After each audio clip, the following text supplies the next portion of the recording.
Assalamualaikum warahmatullahi wabarakatuh. Alhamdulillahi rabbil alamin. Nahmaduhu wa nasta'inuhu wa nastaghfiruhu wa nastahdih. Wa na'udzu billahi ta'ala min shururi anfusina wa min sayyiati a'malina. May yahdihillahu fala mudilla lahu wa may yudlil falan tajida lahu waliyyan mursyida.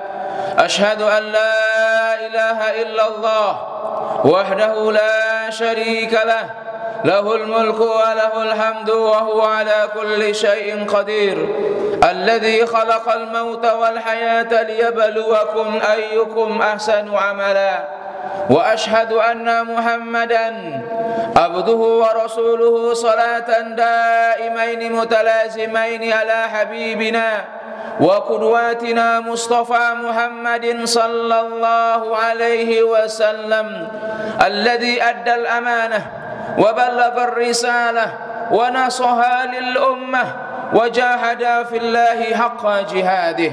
ربنا اشرح لنا صدورنا ويسر لنا أمورنا واحلل عقدة من ألسنتنا يفقه أقوالنا. اللهم أعنا على ذكرك وشكرك وحسن عبادتك. أوصيكم بنفسي وإياكم بتقوى الله فقد فاز المتقون. فقال الله تبارك وتعالى في كتابه الكريم أعوذ بالله من الشيطان الرجيم يا أيها الذين آمنوا اتقوا الله حق تقاته ولا تموتن إلا وأنتم مسلمون.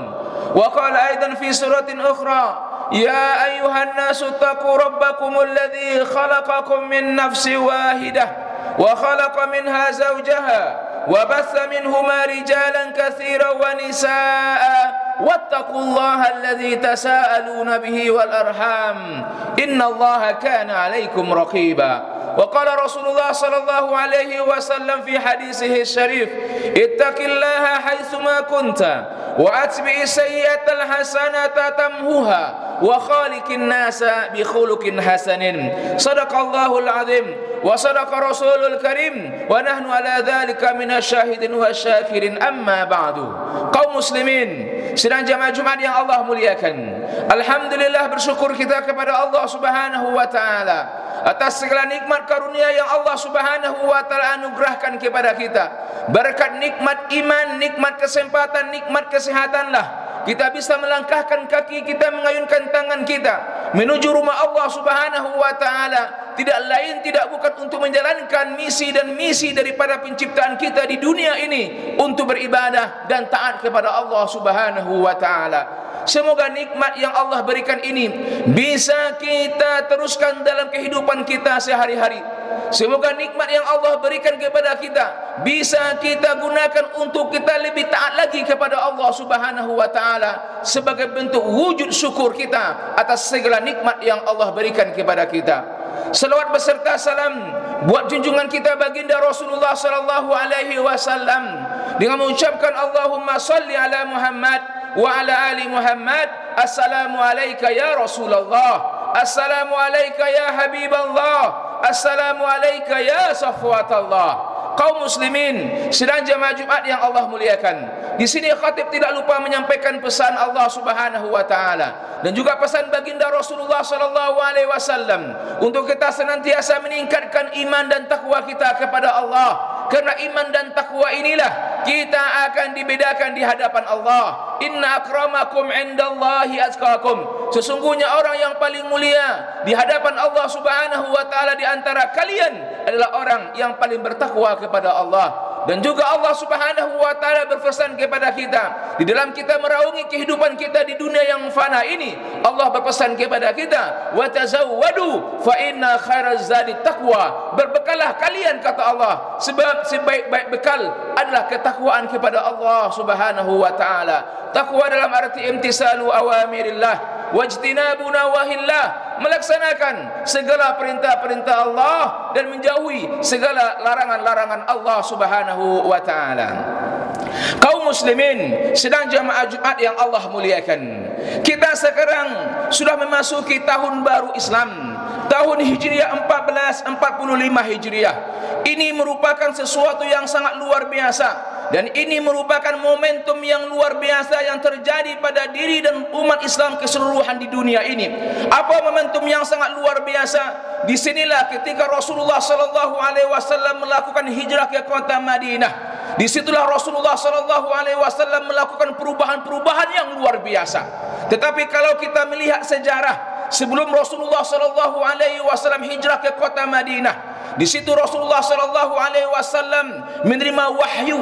Allah Subhanahu wa taala angkat Rasulullah sallallahu alaihi wasallam untuk menjadi seorang nabi dan rasul ketika Rasulullah sallallahu alaihi wasallam genap berumur 40 tahun. Ketika Rasulullah sallallahu alaihi wasallam diangkat menjadi seorang nabi dan rasul, ketika itu amanah telah dibebankan kepada Rasulullah sallallahu alaihi wasallam untuk menyampaikan risalah Islam, menyampaikan kalimat tauhid kepada seluruh penjuru dunia ketika itu. Maka disitulah Rasulullah sallallahu alaihi wasallam melakukan sebuah perubahan yang luar biasa. Disitulah Rasulullah sallallahu alaihi wasallam memulai menyampaikan risalah Allah Subhanahu wa taala. Tentu di dalam setiap perjuangan, di dalam setiap perbuatan yang kita lakukan untuk Allah Subhanahu wa taala butuh yang namanya perjuangan dan pengorbanan. Rasulullah sallallahu alaihi wasallam lebih kurang 3 tahun dia berdakwah dengan sirriyah, dengan cara sembunyi-sembunyi. Diajaknya orang-orang yang dekat dengan beliau, diajaknya keluarga beliau untuk mentauhidkan Allah, mengesahkan Allah Subhanahu wa taala. Tahun 4 kenabian, Nabi sallallahu alaihi wasallam mulai menyampaikan risalah Islam dengan cara terang-terangan. Fasda' bima tu'mar wa a'rid 'anil musyrikin. Allah Subhanahu wa taala perintahkan Nabi kita Muhammad sallallahu alaihi wasallam untuk berdakwah dengan terang-terangan. Di sinilah mulai muncul perlawanan. Di sinilah mulai muncul orang-orang yang tak suka dengan ajaran Nabi kita Muhammad sallallahu alaihi wasallam. Muhammad telah membawa ajaran baru. Muhammad telah merubah keyakinan kita selama ini yang kita yakini, dan itu terus menerus diwariskan oleh nenek-nenek moyang kita. Disinilah mulai muncul perlawanan kepada baginda Rasulullah sallallahu alaihi wasallam. Dan lebih dahsyatnya lagi ketika hilangnya support system dakwah Nabi sallallahu alaihi wasallam. Orang-orang yang selama ini membantu dakwah Rasulullah sallallahu alaihi wasallam, orang-orang yang senantiasa setia bersama Rasulullah sallallahu alaihi wasallam membantu dakwah perjuangan baginda Rasulullah sallallahu alaihi wasallam, dipanggil oleh Allah Subhanahu wa taala. Nabi sallallahu alaihi wasallam mencari suaka. Rasulullah sallallahu alaihi wasallam mencari tempat di mana orang-orang yang bisa menerima dakwah beliau. Karena di kota Makkah tidak kondusif lagi untuk beliau berdakwah, karena banyak di antara para sahabat yang telah masuk Islam itu ditangkap dan dibunuh dan dizalimi oleh orang-orang kafir Quraisy. Akhirnya Rasulullah sallallahu alaihi wasallam hijrah ke Habsyi. Kemudian setelah itu Rasulullah sallallahu alaihi wasallam hijrah ke Taif. Ternyata 10 hari dakwah di sana, mengajak penduduk Taif untuk memeluk Islam. Ternyata dakwah Rasulullah sallallahu alaihi wasallam tak diterima oleh penduduk Taif, dan akhirnya Rasulullah sallallahu alaihi wasallam diusir oleh orang-orang Taif keluar dari kota Taif, dan akhirnya Rasulullah sallallahu alaihi wasallam balik lagi ke kota Mekah. Kaum muslimin sedang jemaah Jumat yang Allah muliakan, ketika Rasulullah sallallahu alaihi wasallam mencari tempat yang bisa diterima dakwahnya, dan tidak ada satu pun tempat yang menerima dakwah Rasulullah sallallahu alaihi wasallam. Kemudian Rasulullah sallallahu alaihi wasallam terus berusaha bagaimana dakwah ini sampai ke seluruh penjuru dunia. Rasul tidak putus asa walaupun intimidasi, ancaman luar biasa pada diri Rasulullah sallallahu alaihi wasallam. Yang namanya Rasul tetap berjuang dan berdakwah menyampaikan risalah Islam ini. Apa yang dilakukan oleh Rasulullah sallallahu alaihi wasallam? Beliau mencoba menyampaikan risalah Islam ini kepada para kabilah-kabilah yang datang ke kota Mekah setiap tahunnya untuk melaksanakan ibadah haji. Kaum muslimin sedang jemaah Jumat yang Allah muliakan, maka pada tahun ke-10 kenabian datanglah 6 orang penduduk Yasrib datang ke kota Mekah untuk melaksanakan ibadah haji. Ketika mereka berkumpul dan berjalan, Nabi sallallahu alaihi wasallam di Mina ketika itu mendengarkan percakapan mereka. Apa kata orang-orang Taif, orang-orang Yasrib ini? Mereka mendengarkan dan menceritakan tentang ada nabi akhir zaman. Dan Nabi sallallahu alaihi wasallam mendengarkan cerita mereka. Kemudian Nabi sallallahu alaihi wasallam datangi mereka dan sampaikan kepada mereka, "Dari mana Anda?" "Kami dari Yasrib, dari suku Khazraj." "Apakah engkau bersaudara dengan suku Aus?" "Iya, kami bersaudara dengan suku Aus." Kemudian Nabi sallallahu alaihi wasallam menyampaikan tentang dirinya, dan Nabi sallallahu alaihi wasallam mengajak mereka untuk masuk Islam, dan akhirnya mereka masuk Islam. 6 dari di antara mereka 5 yang masuk Islam dan mereka akhirnya pulang ke tempat mereka, ke kampung mereka di kota Yathrib. Kemudian tahun ke-11 kenabian mereka bawa lagi 7 orang. Jadi mereka berjumlah 12 orang. Di tahun 11 kenabian ini mereka datang 12 dari kota Madinah, dari kota Yathrib menuju kota Mekah untuk melaksanakan ibadah haji. Kemudian di situ mereka berjumpa dengan Nabi SAW, dan disitulah mereka berjanji kepada Rasul untuk membantu Rasulullah SAW dan dalam berdakwah, dan ini dikenal dengan istilah Bai'atul Aqabah yang pertama.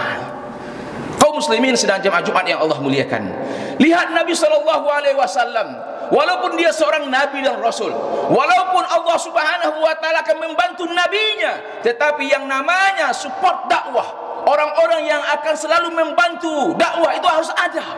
Tidak bisa kita berdakwah sendirian, tidak bisa kita menyampaikan risalah Islam ini dengan seorang diri, tidak bisa, harus bersama-sama, berkelompok, harus berjamaah. Karena ini pekerjaan yang luar biasa, pekerjaan yang besar di hadapan Allah Subhanahu wa taala. Maka disitulah Nabi SAW memulai support system yang baru sebelum beliau hijrah ke kota Madinah atau kota Yathrib. Kaum muslimin sedang jemaah Jumat yang Allah muliakan, kalau kita melihat perjuangan Nabi SAW yang luar biasa, bagaimana Islam ini tersebar ke seluruh penjuru dunia, kita hari ini meyakini Allah sebagai Tuhan kita. Kita hari ini bisa menikmati ibadah dengan khusyuk. Ini berkat semua perjuangan dakwah Nabi kita Muhammad SAW. Kalau kita pelajari, mengambil sisi lain dari peristiwa hijrah Rasulullah SAW ini adalah momentum untuk kita memuhasabah, momentum untuk kita memperbaiki diri kita lebih baik lagi ke depan. Dan pertanyaan besar yang harus kita tanyakan pada diri kita apa? Maza intima'u lil Islam? Apa yang telah kita korbankan untuk Islam? Apa yang telah kita kontribusikan untuk Islam? Kalau kita melihat Nabi SAW, melihat para sahabat Rasulullah SAW, bukan hanya materi saja yang mereka korbankan untuk Islam, tapi nyawa pun mereka korbankan untuk Islam. Tapi hari ini kaum muslimin yang Allah muliakan, mari kita tanyakan pada diri kita, apa kontribusi kita yang telah kita berikan untuk agama kita ini? Apa yang telah kita berikan untuk Islam ini? Atau sebaliknya kita mengambil manfaat dari keislaman ini? Na'udzubillahi min zalik.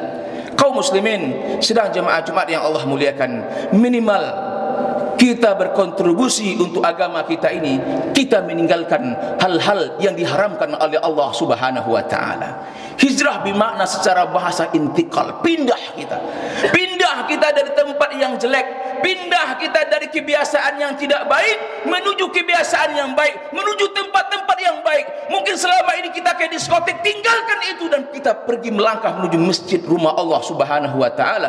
Dulu kita melanggar perintah-perintah Allah, sekarang tinggalkan itu.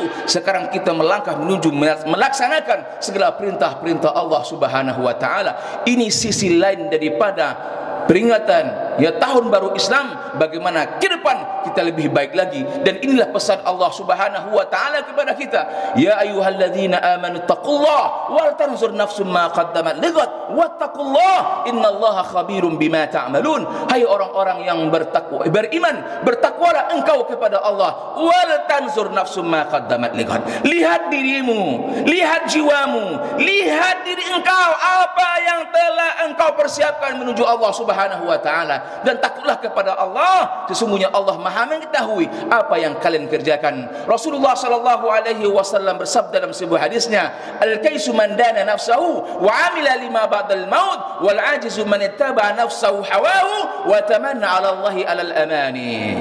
Rasulullah sallallahu alaihi wasallam berpesan kepada kita, orang yang cerdas, orang yang pintar, orang yang hebat adalah orang yang selalu introspeksi diri dan mempersiapkan dirinya untuk menghadapi hari akhirat. Dan orang yang jelek, orang yang jahil adalah orang yang selalu mengikuti hawa nafsunya dan memiliki angan-angan kepada Allah Subhanahu wa taala. Mudah-mudahan kaum muslimin sedang jemaah Jumat yang Allah muliakan, momentum tahun baru Islam 1445 Hijriah ini adalah momentum untuk kita berubah menjadi lebih baik lagi. Innallaha la yughayyiru ma biqaumin hatta yughayyiru ma bi anfusihim. Allah tak akan merubah suatu nasib manusia atau kaum kecuali mereka merubah diri mereka menjadi lebih baik lagi. Dan kita tidak akan melakukan sebuah perubahan besar kalau saja diri kita tidak mau dan masih melakukan hal-hal yang dilarang oleh Allah Subhanahu wa taala. Fa'tabiru ya ulil absar la'allakum turhamun.